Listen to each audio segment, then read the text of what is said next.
Welcome to our latest interview. My name is Linda Toren, and I have the pleasure of talking with Bonnie Danielson about her family's history, generations of history in Calaveras County. Hi, Bonnie. Right. Hi. So, tell me, we were talking earlier, because you have two sides of your family, the Irish side and the British, the side was here longer generations, okay. and then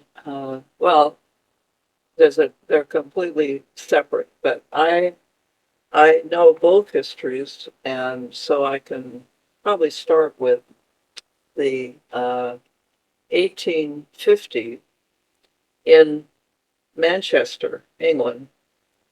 John and Mary Barker were married and had a baby within the year, Phoebe, and somehow they got enough money together. She had three brothers. Conroy was their name, and they all were listed in the first census there as colliers, which you wouldn't think they'd make any money, and they all lived in the same house. But somehow this young couple with a 9-month-old baby, Phoebe, got on the boat and took off for America, which I find amazing. Knowing they're not going to see their family or be able to communicate. It turned out later, which I found, the mother of John Barker was also named Phoebe. And my granddaughter, which is named after her great-great-grandmother, who was Phoebe, the 9-month-old baby. But it turned out it was another generation back. The father carried the name with this baby, which I think should take a 9-month-old baby on a sailing boat that you don't know how you're going to make it. And we had one cousin who really was into history and found out what was on the boat and where the trunk was, and that she took a little sewing machine and all these specific things, which are now lost, which is too bad. But this is an older picture of Mary Barker. So this is her as a senior. She's a very stunning woman. And I have these looped earrings. And I identified them because nobody left any history. Mm-hmm. And I was the last born in my family, and my mother was already 40 years old, my dad 42. So everybody was dead except my dad's mother, Hattie. So I found these, and then I saw this picture, and I thought, oh wait, that's her. Oh, that's so. That's the. So she is your what relation? She is your. This is my dad's grandmother. Okay. And the first one who came to America, and I don't know how they made it across, because they had Phoebe as a 9-month-old baby. It took them 15 years to get to California. Oh. And they stopped 7 years in Independence. I don't know why, if they ran out of money, or I thought, well, maybe they lost children. But no, they had 3 girls, and Phoebe was 15 by the time they were in California. And the final girl, Mary Alice, was born at Diamond Springs before they came to Calaveras. Mm-hmm. And so she had 3 girls separated by, and no history of losing children. Mm-hmm. So this is Mary. And then this is Mary, with Phoebe, looks to be about, I don't know, 10 or 12 maybe. Mm-hmm. And the other girls aren't even there. So I'm thinking maybe even younger, because. Well, they would have to be. Yeah, but they would be in the picture. Right. What year did they come into San Francisco? Did they get across? Well, they came, across through the Independence route, right, with and so they landed here. They don't think they ever got to San Francisco. They came on the gold train. I see. And they went from Diamond Springs. I don't know if they knew somebody. We have no idea why they stopped where they did. My brother and I always said, keep the wagon going because it's the hottest, driest, hard summer. And we said, oh, why didn't they just go to Murphy's, 2,400 feet, the Miami of the Sierra? No, they had to stop here where there was no water. So there was just it wasn't a rich gold area. Everybody was prospecting. You know, everybody had just a little claim and then another little claim. So I have one letter that they wrote to Phoebe, and when she must have, you know, been like late teens, but she married young, 18, and where he says in the letter, I'm enclosing, it paid well today, I'm enclosing a nugget. So imagine he sent a nugget in the mail. And so, you know, they were able to get something, but it was not a rich area. So Phoebe, of course, I didn't know, but she married a Scotsman, John, uh, John Jackson, and the ranch, the PJ Ranch, is her initials. Mm. And the brand is PJ after her, which is pretty amazing to me because John was known as a very strict Scotsman and very kind of severe with the kids. They had 6 children directly across from me in this little house under 2 giant oaks. They were one is surviving, probably the biggest oak now in the county. Wow. There was one that was bigger on Calaveras and it fell over. So I protect that oak. If I see the least thing of mistletoe, I hired the guy to go up and get it out of the tree because all the other oaks are full of them. And I walk by and look at the silhouette to be sure there's nothing in it. So they were 3 girls and 3 boys, and they went to the Chili Gulch School, which was about, you know, a couple miles up the road. Right. And put this up. So yeah, so this is my grandmother Hattie, who was one of the 3 girls. Phoebe. Yeah. I know. Yeah, one of the girls of Phoebe. Phoebe had the 6 children. The mother survived John Barker. All the men died ahead of all the women. So the women were there either by themselves in the later years, or they had children nearby, and then the children took care of. But all the women. So I feel like I'm in a history and a lineup of women. Surviving women who have been on the ranch, and to me, I take strength from that. Right. So when did they get the ranch that you live on now? Well, in 1860, Benjamin Harrison allowed men to file for a homestead. So John Barker John Jackson and his brother Adam both filed. And that was the beginning, 320 acres. Okay. That everybody else, which we thought they should also have moved away. No, they stayed. I have no idea why. Because there's no water.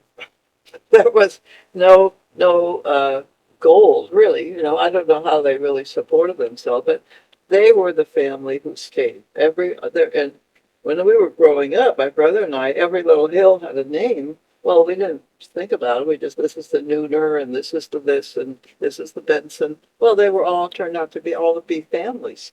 They lived there while they were prospecting or trying to stay.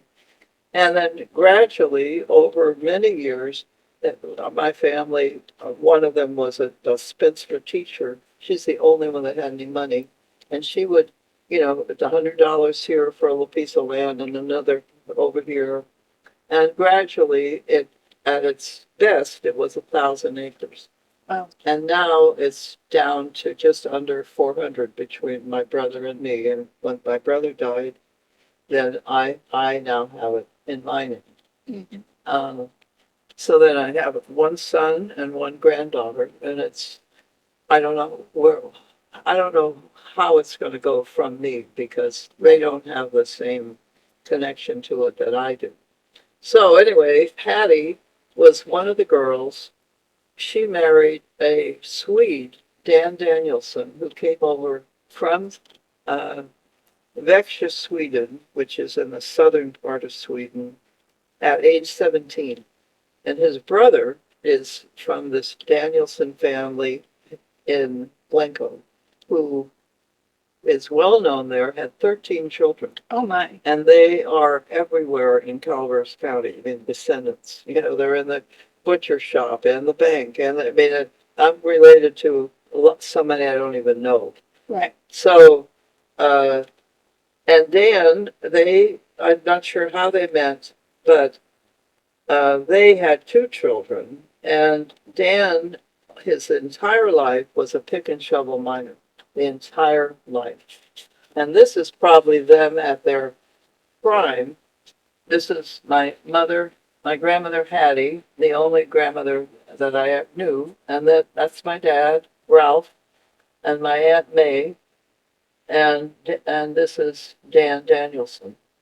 Now he survived the Utica mine disaster, one of two people who survived. So It's amazing. and I mean, we probably wouldn't be, I went to check the dates, but we might not even be here. But I mean, he just wasn't, and he died of tuberculosis, of course, because he was in, but I could, he used to, and there was work locally for a time, and then there wasn't any, I mean, the Utica, he worked in the Argonaut and Kennedy, and that's where, when they first married, they lived there separately from the ranch until my aunt was 8 and my dad was 4, and they came back to the ranch. Mhm. Phoebe, by that time, was a widow, and I don't know if I'm not sure why they came back, you know, but anyway, they came back, but Dan, had to keep doing pick and shovel work. He went as far as Bisbee, Arizona. You know, I have a log of who visited the school in Chili Gulch, and they had to put the name and where. And so that's how I could track. And then he was in Butte, Montana from here. I mean, I don't even know how they found out about these jobs. And then he would send money. And then every summer, he would come home and cut wood for the year for my grandmother with a buck saw by himself. And I thought, how in the world could anybody have done? So that's went in the woodshed, and the house that they lived in was across Central Hill Road, which is the ranches on both sides of the road, just out of town, about 2 miles. Out of San Andreas. Out of San Andreas, and it was the old stage route. It came from Valley Springs to the Dragomanovich store at right where Brisky Well Drilling. That was the main store. Changed horses or they bought stuff. That was the main deal. And then up the hill, and it went all the way to Moke Hill or over through the Beale Ranch. It split further on. It's exactly 5 miles from our gate to Highway 49. And the Boy Scouts hiked it, and other groups have hiked it. Now it's pretty impassable. But it does connect, you can walk it to Highway 26 or to Highway 49. And so that was the route that, you know, in those days, that was in the early 1900s. My dad was born in 1902.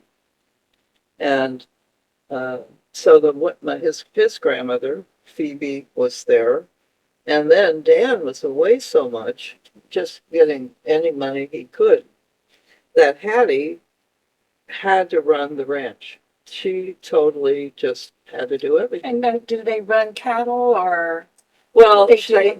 they had, you know, a subsistence thing. They had chickens. They slaughtered a hog every year. Mhm. They had some cattle. They had sheep at one time. They had Angora goats. I found this little picture. So Angora goats. And the 3 boys of the Jackson, they were really worked hard. And you could see that in the school log at Chili Gulch School, they were missing. They just suddenly weren't there because they had to work. He had a black stallion, would go out every day, carry buckets of water from the house all the way to the barn twice a day for the horse to have water. And he would go out and check the fences, check the stock, which is what they used to do in those times. And Phoebe had children about every 2 years. And cabin I live in, I can see the core of that house. There's a little renter in there now.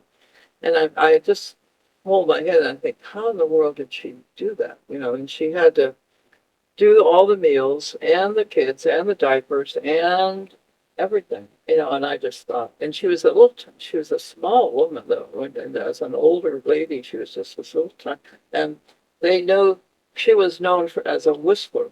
And she'd be working away on her sewing machine, and you could hear the whistling songs and things. Oh. I thought she used to, but you know, that was one of the tales that we told about Yes, her. well, you know, whistling, well, I've never been able to accomplish it, so I always admire people. Yeah, no, and I thought that was really sweet. Yeah. Hattie was a workhorse, and she's the only grandparent I knew, but, and with no money, the kind of thing she would have to do is like to make a fence, she would go out and just chop like little sections of barbed wire out of trees and put them together and maybe get 2 feet and then look again, search for some other discarded wire.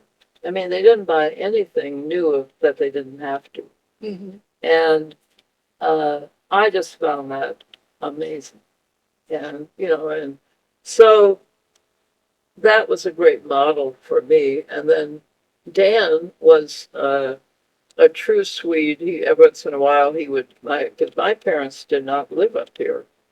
They met not here, but in San Francisco.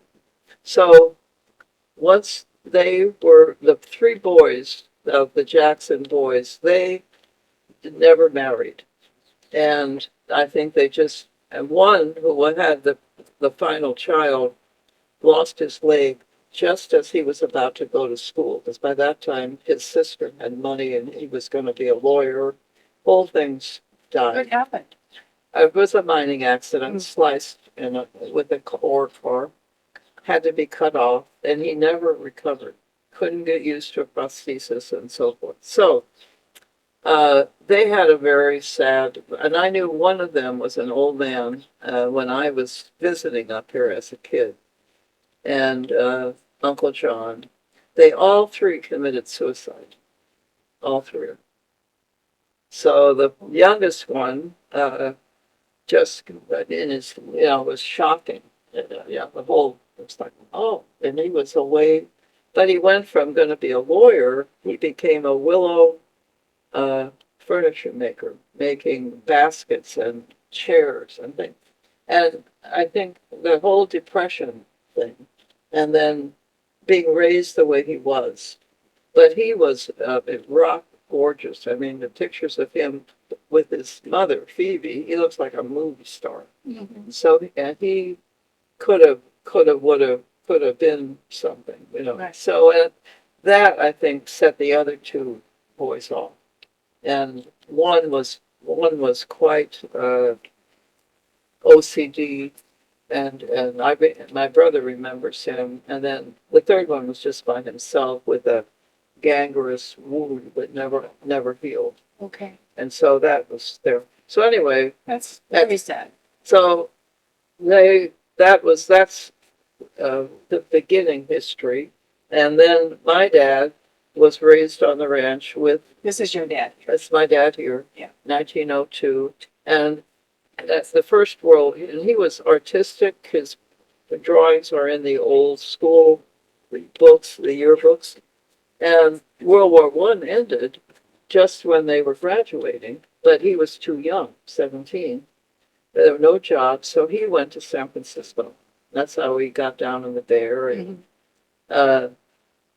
May stayed here, and then all the women became teachers. They were all teaching at the various schools in Calaveras. That's one of the jobs that women had at the time. Oh, absolutely, yeah.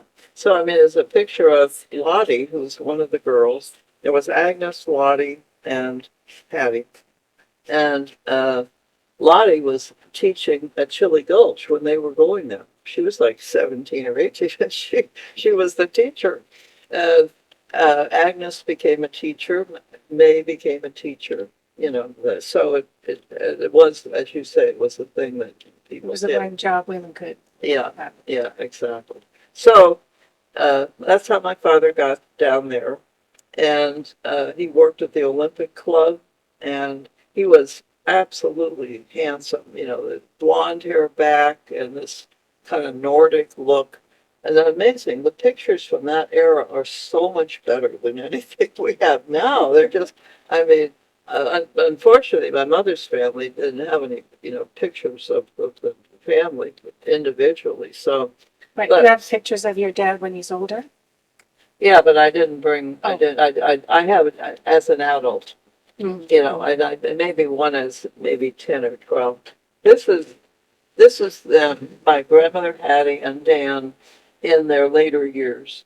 And Dan, you can see already, is looking really thin and had Right. tuberculosis, had stopped thinking. They did a tremendous amount of the cement work.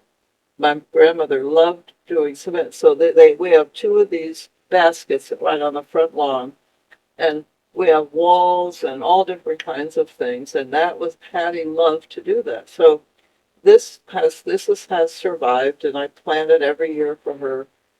But she was like, even as an adult, she died of esophageal cancer when in her 70s. And Bill Burton, who died in his 90s, used to say, greatest woman I ever knew. Mm. Tough. My memory of her, my final memory, she used to have lace up the old black and white kids, and they were broken laces. And she was up early to go down from there all the way to the barn to milk the cow. I mean, at that age, bring up milk so she'd have the cream and to be able to serve with dinner. I mean, amazing. Just, so I have that background. So when I came up, and they all have Bear Mountain to look at, and I have that to look at. And so it's a strengthening kind of a female legacy. Yeah, it's the lineage that, Yeah. yeah. So anyway, my father never lived here. He met my mother in San Francisco. And we probably need to save some time for the Irish. I don't know where Yes. we are in time. Yeah. Okay. So, okay, so they met down there. I'll leave this here. Yeah, we can just put this down. And so my mother was from the Irish Tynan family in McCallum Hill. And they were contemporaries of the McSorleys, who Mary Jane Garamendi was a McSorley.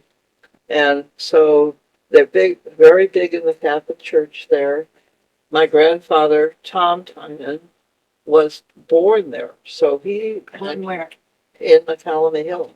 So he was a descendant, and his father, there's a long legacy of alcoholism in that family. His father died on the street, just fell over and drunk when he was 9. So he was the older of the children and had to really take care of his mother, Rosalie.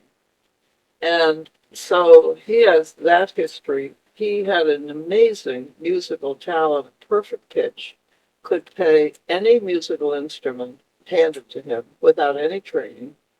And he and his brother, who used to play for all the dances, and my mom said midnight suppers was the thing in the town hall. That was their big events. And he would just take the stage and along with the band and just, and I thought, oh, too bad somebody didn't inherit that. Right. Nobody got that talent. And they had 6 children.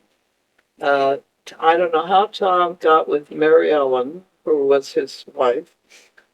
Apparently they courted 7 years, and she was down in near Bishop on 395, and I thought, how in the world Did they court? did they get together? I don't know. So, but we went down and we looked at her family. Her family, Hessian, one of her brothers was Secretary of State for California, Jess Session. And so they had a bunch of children. And anyway, she's the only one who came up here. And she had four girls and two boys. And Bob, our cousin, and my cousin, is from that same family. Okay. And so Where did the name Ham come in? that was Maud's daughter of three children. The first one, Winnie, married him. And they were in McCollum Hill. I don't know. No, Maud married Creighton Ham, Okay. and that was the name. And then Winnie had Ham. Okay. Because up in West Point, there's quite a few Hams in the cemetery. Yeah, and that's from Creighton, Okay. the one she married, and they divorced, and then she married again and died with having a child by getting sepsis, and they didn't have any treatment. It was in the 30s. Right. And she called each child in, talked to the sisters and the brother, and then the doctor said, okay, you have this much time. And sure enough, right at that time, she just died. I guess the poison hits your heart and you die. Well, I did talk with Winnie years ago. She came up to West Point and she told me this story. She said that her parents would come up to West Point from McCollum Hill Right. by horse and wagon. Right. And she said she and her brother always wanted to go, but they were never allowed to go because they would come up, where the 26 is now. I don't know how long that would take with a horse Forever. and wagon. And they'd get to West Point and there'd be a dinner and a dance. Oh. And they'd sleep overnight in the wagon and then go home the next day. Uh-huh. Who knows? It must have been a day trip either way. Yeah. But she said, we always wanted to go, but they said it wasn't for kids. Yeah. Well, Creighton was like a delivery person for all kinds of products and things. So he was on the road all the time. So there's Ham Station. That's after him. I thought so. That's after him yeah.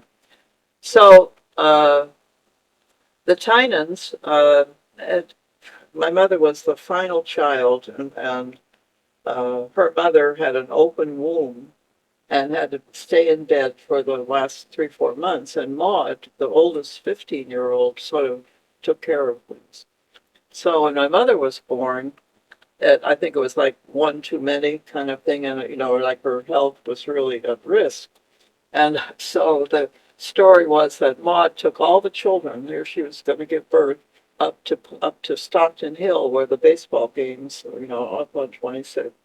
And then she so wanted to be there, she just packed up the picnic in a big hurry and came back down the hill and had to be there, And so she was like a second mother to my mother. They were very, very close. So the three, they gradually, they started moving to San Francisco, the older children. They married there. My Aunt Ag, who was, they each were very distinctive. My Aunt Ag was taking care, she would have in her time been a nurse, because she did that all her life, took care of everybody. Fantastic cook. All of our family best recipes are hers. Handmade. We have an Irish potato cake, a celebration cake, she made with the heat of her hands, because the amount of sugar to butter is so great. You cannot do it with a beater, and so it takes your hand by just squeezing. And I thought, who would do that? Right. And so that's the legacy of Egg. Rosie was she was the baby before my mother. Her line was, my life was great, Mame, until you came. And my mother was the darling of the town. Mm-hmm. She was one of these black Irish, gorgeous hair, eyes, white skin, and ate somewhere different every night. Everybody wanted her to come to their house. She was smart. Uncle Bill was one of the boys. He was smart, and his line was, "Mame, we were not behind the door when God sent out the brains." Rose had a very bad leg injury as a child.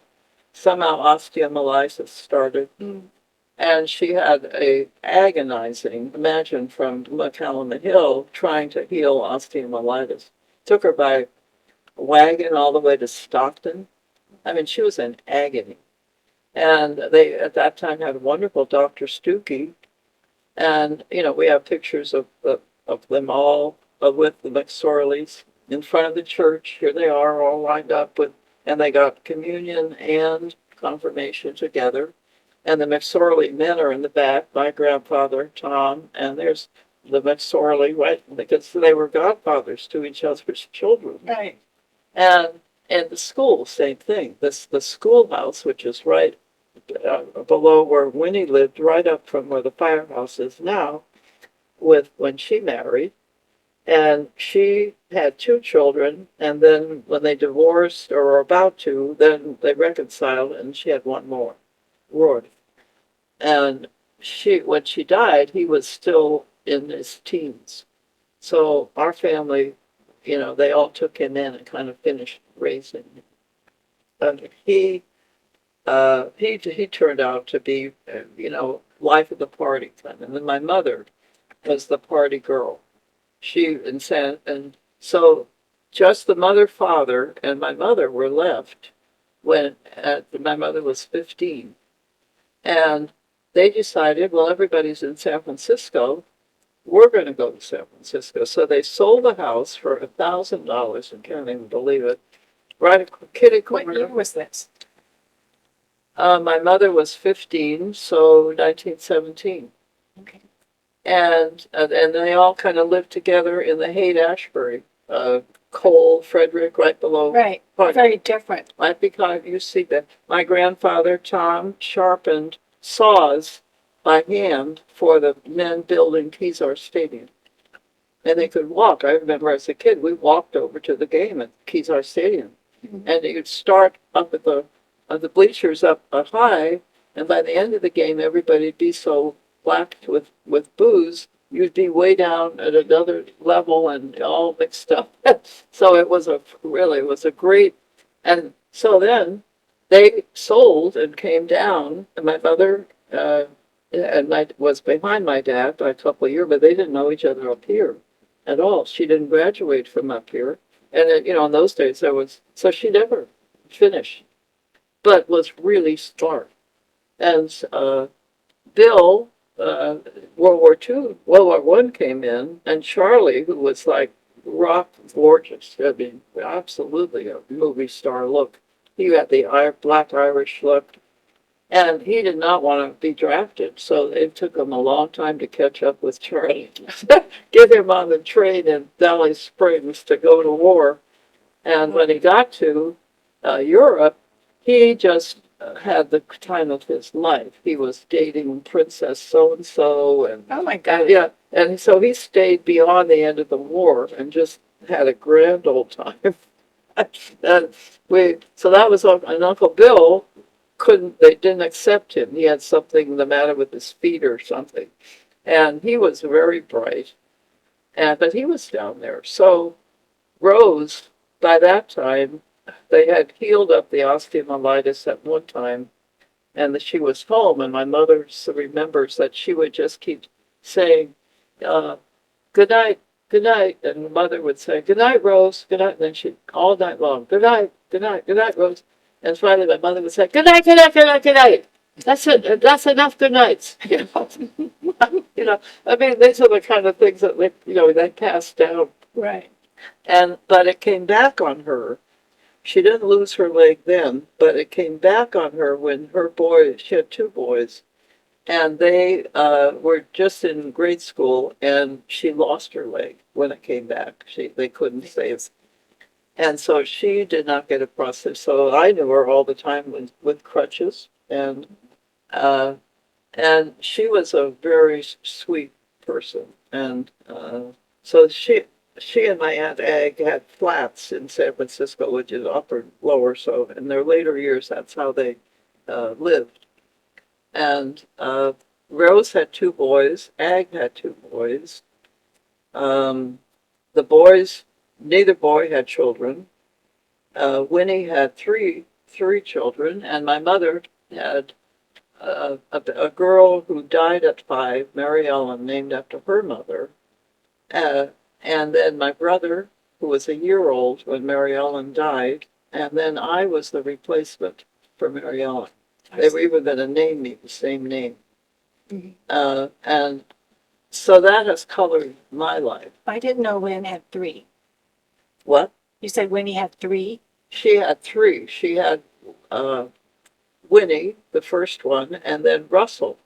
Mm-hmm. And he had, when they would get these diseases up here, they would just take the town. And diphtheria was one, and Russell had diphtheria. My mother was playing with him, so she got quarantined with him. Mm-hmm. But the kids, if you look at the pictures, my mother would say, this one died, this one died, this one died.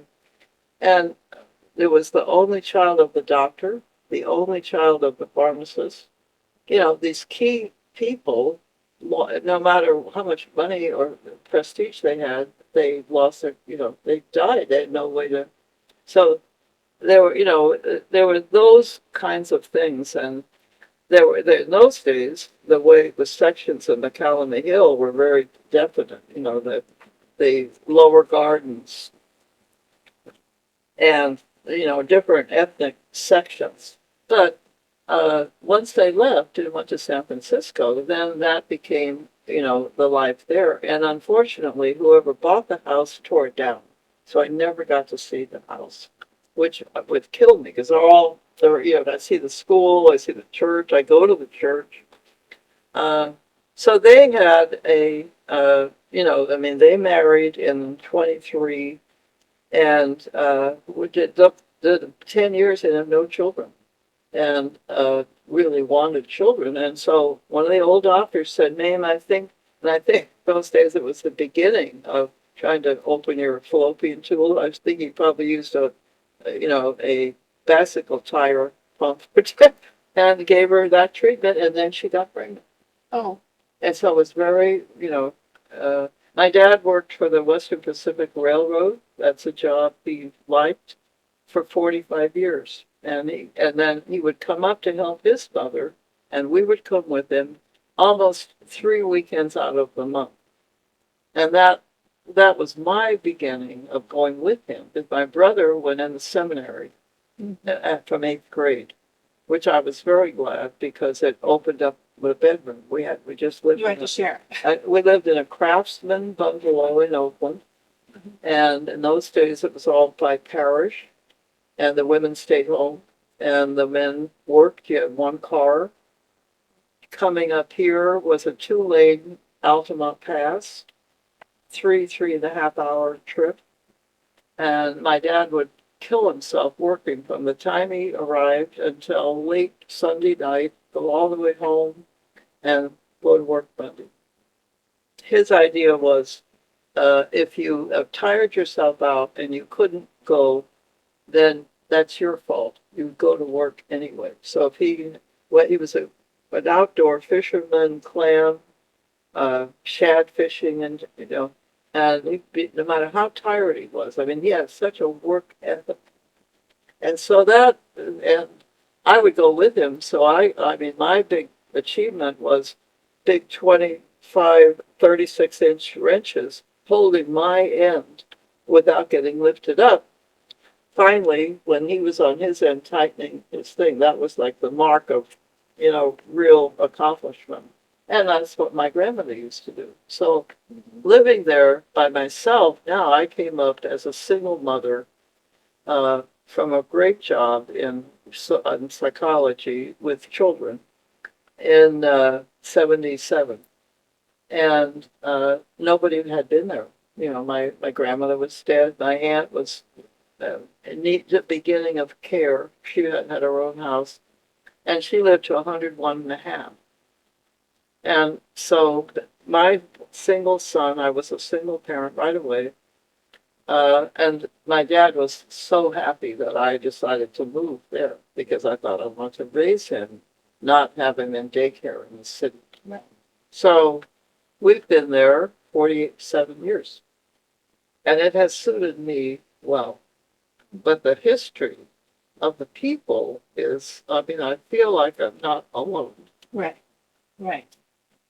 Uh, my son does not have the feel for it, like my brother did. My brother's idea was come for the holidays, leave as soon as possible, and you're crazy to be living there. Right. And all these years, you've been crazy. Yeah, when are you coming back? When are you coming back? So, but it's a rich history, and we have gone to Ireland. We just know the counties, Leeks and Oakley, kind of the little counties of Ireland. And then there was some history of connecting one of the grandparents to Mayo, but I'm not in Ancestry, so whether or not we could get more information. You probably could. Yeah, I mean, like, why did they stop, the English people stop 7 years in independence? Maybe, there's census there that said, I don't know. Right. So, I mean, there's unanswered, but I'm the only one in the family who's even interested. Yeah. So, and it's all in my head. So This is great. this is good. This is something, yeah. Yeah.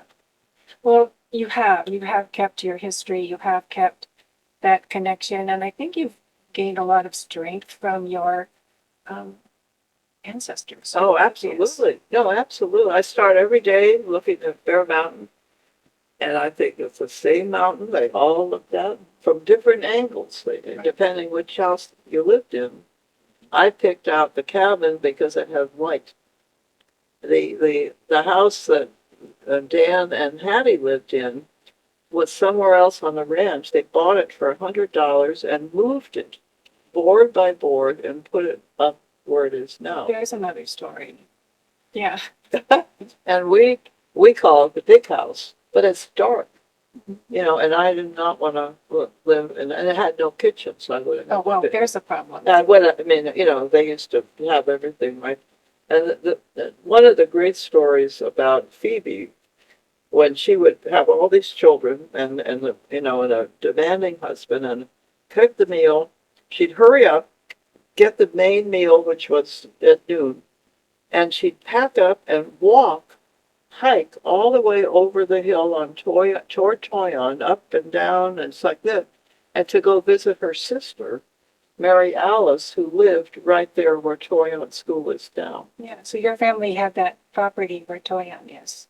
Yeah, yeah. That the Barkers had a land grant there, and people feeling that. Even my granddaughter's named Phoebe after that grand, and it's only because at the time my son had a very brief marriage, but that story so struck his ex-wife that she just couldn't get over that story. And so that was one good thing.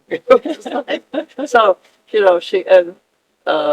but I mean, it is, when you look at that, you always think, like, what root was it, So it's a legacy that, I don't know. It's very good to know. Yeah, and I mean, you have no control over what's going to come. So no. I had to give up the whole idea, well, I'll just tell this to somebody and they'll carry. They have no control. Well, thank you so much for sharing so much of your family's history in this county. It's amazing. Well, it's, I feel it's a gift to be here. Yeah. Thank you.